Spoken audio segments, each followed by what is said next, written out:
dikasihi oleh Yesus Kristus, bersama dengan saya Pendeta Ledison Sadi. Saat ini saya rindu membagikan kebenaran firman Tuhan, karena saya percaya ketika kita mendengar dan melakukan kebenaran firman Tuhan, maka Allah akan bertindak untuk membimbing, menolong kita melakukan kehendaknya selama kita ada di muka bumi ini, sehingga kita dapat menjadi berkat bagi sesama dan mempermuliakan Allah senantiasa.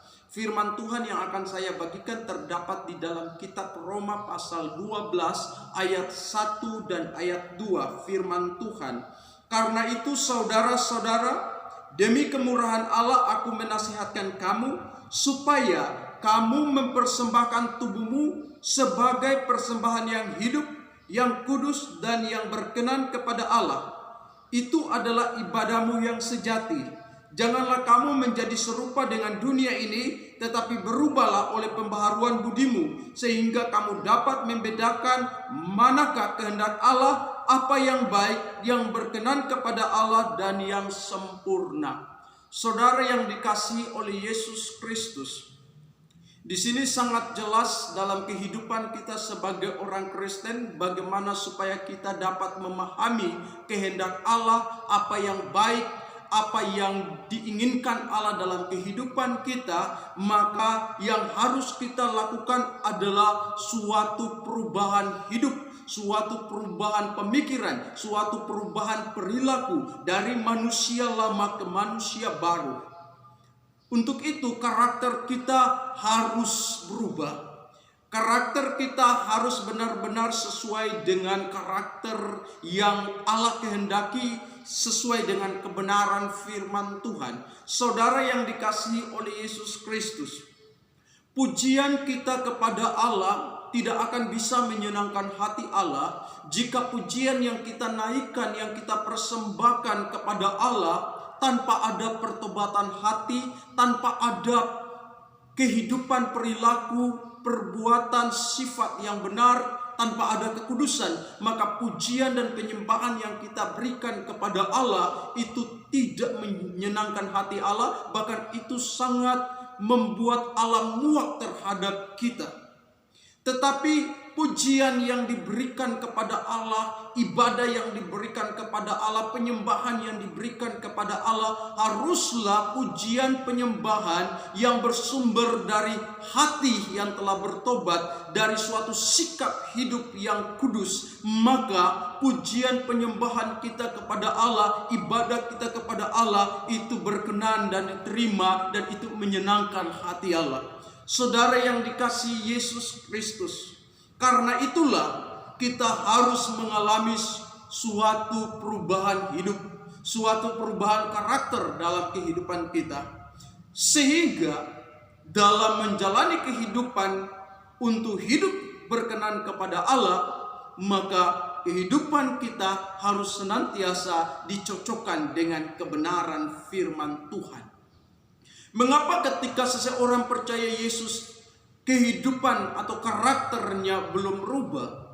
Saudara yang dikasihi oleh Yesus, banyak orang yang tidak atau belum berubah karena mereka tidak percaya bahwa mereka tidak bisa berubah. Orang yang seperti ini sampai kapanpun ia tidak bisa berubah, karena ia telah meyakini di dalam dirinya bahwa ia tidak bisa berubah. Mengapa dia meyakini bahwa ia tidak bisa berubah? Karena fakta yang dia lihat setiap hari bahwa dia sudah berusaha untuk berubah, tapi ternyata ia tidak bisa berubah. Dan inilah yang tertanam di dalam rohnya, yang tertanam di dalam alam bawah sadarnya, bahwa ia tidak bisa berubah, maka ia tidak bisa berubah. Saudara yang dikasihi oleh Yesus, kalau kita berpikir bahwa kita tidak bisa berubah, sebenarnya kita telah meragukan firman Allah. Kita telah membimbangkan kebenaran Allah.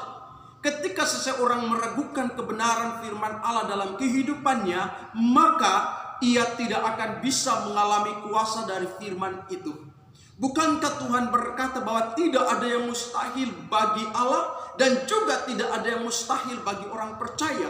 Kalau Allah berkata bahwa bagi orang percaya tidak ada yang mustahil. Mengapa kita meragukan itu? Saudara yang dikasihi oleh Yesus Kristus, ya, di dunia ini istilah-istilah manusia banyak.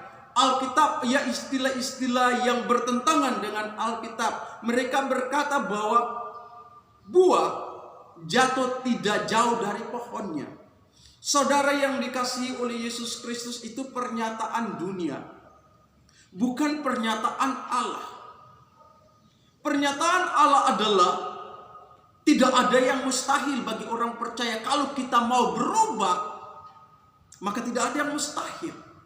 Allah siap menolong kita. Allah telah memberikan Roh Kudus-Nya kepada umat percaya. Untuk apa Dia mengutus Roh Kudus-Nya datang ke dalam dunia setelah kenaikan Yesus ke surga? Bukankah Ia mau menolong kita? Bukankah Ia mau merubah karakter kita? Bukankah Ia mau membimbing dan menuntun kita sehingga kita mengalami suatu perubahan-perubahan dalam kehidupan? Itulah tujuan Roh Kudus diberikan, ya, diutus untuk datang ke dalam dunia supaya kita yang percaya kepada Dia terus dibimbing, dituntun, dinasehati sampai mengalami suatu perubahan hidup. Dan perubahan hidup itu tidak terjadi satu kali, tetapi perubahan hidup itu terjadi dalam suatu proses yang terus berjalan setiap hari. Dan itu membutuhkan suatu perjuangan di dalam kehidupan kita sebagai orang percaya. Tuhan mengajar kita untuk senantiasa kita berjuang dalam menjalani kehidupan ini. Dan Alkitab mengatakan dalam kitab Wahyu paling banyak mengatakan berbahagialah orang yang menang. Ini berbicara tentang perjuangan. Suatu perubahan hidup akan terjadi ketika kita terus mau berjuang. Berjuang dengan kekuatan Allah berdasarkan firman Allah. Mungkin kita gagal, mungkin kita jatuh, bangun lagi. Jangan sampai kita tidak bangun. Jangan sampai kita tidak mau bangun, saudara yang dikasihi Tuhan. Bukankah dalam kehidupan kita sebagai orang percaya, kita harus terus melangkah maju sehingga kita menggapai apa yang diharapkan oleh Tuhan. Jadi untuk itulah kita harus mengalami suatu proses yang disebut kelahiran baru. Kelahiran baru ini terjadi ketika ada pertobatan yang sungguh di dalam hati kita, yang disertai dengan kesadaran dan penyesalan atas setiap perbuatan-perbuatan dosa dan yang disesali serta mau ditinggalkan. Maka suatu pekerjaan Allah yang dikerjakan oleh Roh Kudus dalam kehidupan kita, kita mengalami suatu perubahan manusia batininya. Dan disinilah kita dapat memahami, kita dapat mengerti apa yang dikehendaki Allah dalam kehidupan kita. Tanpa ada suatu perubahan hidup, tanpa ada suatu perubahan karakter, tanpa ada suatu perubahan hati dan pemikiran dari manusia lama ke manusia baru, maka kita tidak akan bisa, sampai kapanpun kita tidak akan bisa mengerti apa kehendak Allah, apa maksud Allah dalam kehidupan kita. Saudara yang dikasihi oleh Yesus Kristus, mari kita mau belajar dengan rendah hati. Alkitab mengatakan, berubahlah, jangan kamu menjadi sama dengan dunia ini, tetapi berubahlah oleh pembaharuan budimu. Ini suatu kata perintah, berubahlah. Artinya ada tindakan dari kita, ada kemauan dari kita, ada kerinduan dari kita untuk berubah dan terus berjuang. Allah akan menolong kita, Allah akan memampukan kita. Lakukanlah tugas-tugas kita, maka Allah akan melakukan tugasnya. Lakukan tanggung jawab kita, maka Allah bertindak untuk melakukan apa yang harus Dia lakukan untuk kita dan untuk kebaikan kita. Saudara yang dikasihi oleh Yesus Kristus, tujuan untuk mengalami suatu perubahan hidup, mengalami suatu perubahan karakter dari lama ke baru, tujuannya adalah bukan supaya kita menjadi orang yang menerima pujian, wow dia sudah berubah dan lain sebagainya, tapi tujuannya adalah supaya nama Allah dipermuliakan, supaya kita berkenan kepada Allah. Inilah perubahan yang membuat seseorang berkenan kepada Allah, yang diterima oleh Allah, yaitu perubahan karakter, perubahan sikap perilaku yang tidak benar menjadi benar, supaya kita berkenan kepada Allah. Saudara yang dikasihi oleh Yesus, tujuan kedua supaya kita dapat menjadi saksi Kristus. Bagaimana kita mau menjadi saksi Kristus kalau kehidupan kita tidak sesuai dengan firman Allah? Bagaimana kita mau menceritakan kebaikan Kristus, memberitakan perbuatan-perbuatan Kristus, tapi sikap kita, tindakan kita tidak mendukung dengan apa yang kita ucapkan?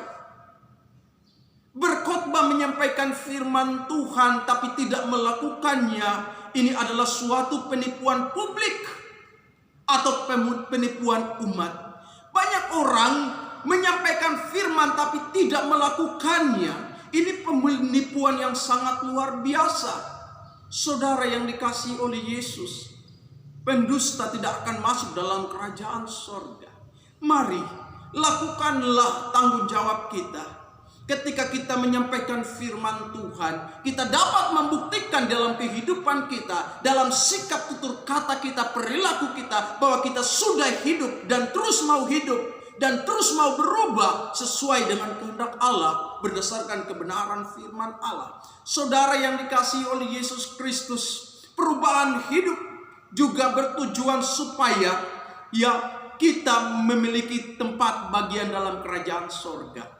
Saudara yang dikasihi Yesus, orang yang belum mengalami suatu perubahan hidup, masih hidup melakukan hal-hal yang jahat, tidak ada bagian dalam kerajaan sorga. Tetapi orang-orang yang memiliki dan yang mau untuk berubah dalam kehidupannya menjadi sesuatu yang baik sesuai dengan kehendak Allah, maka ia memiliki tempat di sorga. Allah menyediakan tempat di sorga. Bukankah Yesus pergi untuk menyediakan tempat? Dia menyediakan tempat bukan kepada orang-orang yang tidak mau bertobat. Dia menyediakan tempat bukan kepada orang-orang yang melakukan kejahatan, tetapi dia menyediakan tempat kepada orang-orang yang hidupnya saleh, yang hidupnya takut akan Allah, yang hidupnya mau berubah dan mau melakukan apa yang dikehendaki Allah dalam kehidupan, sehingga ibadahnya berkenan kepada Allah. Ibadah yang dikehendaki oleh Allah, yaitu seluruh kehidupan kita harus sesuai, selaras dengan kehendak Allah. Mau hidup melakukan hal-hal yang baik untuk kemuliaan Tuhan. Biarlah lewat kebenaran firman Tuhan ini kita mau berubah. Kita mau meninggalkan hidup yang lama. Kita mau meninggalkan karakter yang lama. Kita mau meninggalkan sifat-sifat yang lama. Kebiasaan-kebiasaan yang lama kita mau meninggalkannya. Dan mau mengarahkan hati kita, pandangan kita hanya kepada Tuhan. Dan mau menyenangkan hati Tuhan seumur hidup kita. Tuhan Yesus memberkati kita semua. Shalom.